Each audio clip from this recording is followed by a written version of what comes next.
Olá pessoal, aqui é o professor Júnior e hoje a gente vai falar de um tema bem interessante que está bem alta, que é sobre a questão do peeling de fenol.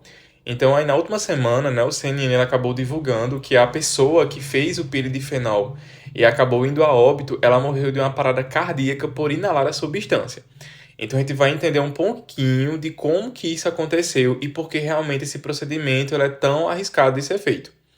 Então, basicamente, né, quando foi aplicado o fenol ali no rosto do paciente, ele começou a inalar esse fenol. E a partir dessa inalação, ele teve um quadro que nós chamamos de edema pulmonar agudo.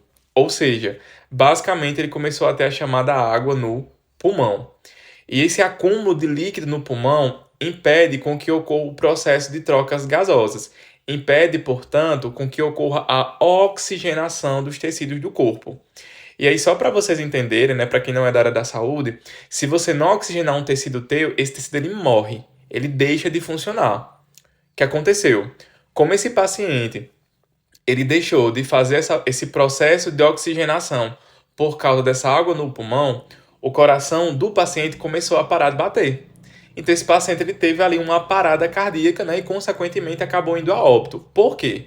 Porque quando o paciente ele começa a ter um edema pulmonar agudo, ele tem que ser atendido muito rapidamente. Uma vez que você tem que fazer a oxigenação desse paciente, então tem que se utilizar no primeiro momento já uma máscara ali para poder permitir esse processo de oxigenação. Além disso, também pode-se utilizar alguns fármacos, né, para tentar reduzir a quantidade de líquidos, como por exemplo os diuréticos. Então tudo isso tem que ser feito no local em que está fazendo o peeling de fenol. Por isso que o peeling de fenol não pode ser feito em qualquer lugar. Então o que aconteceu com esse paciente realmente foi o que a gente chama de emergência médica, tá?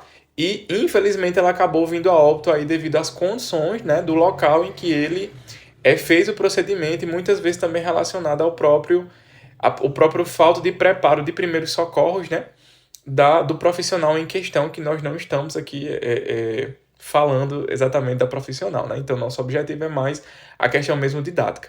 Espero que vocês tenham entendido, que vocês tenham gostado e até a próxima.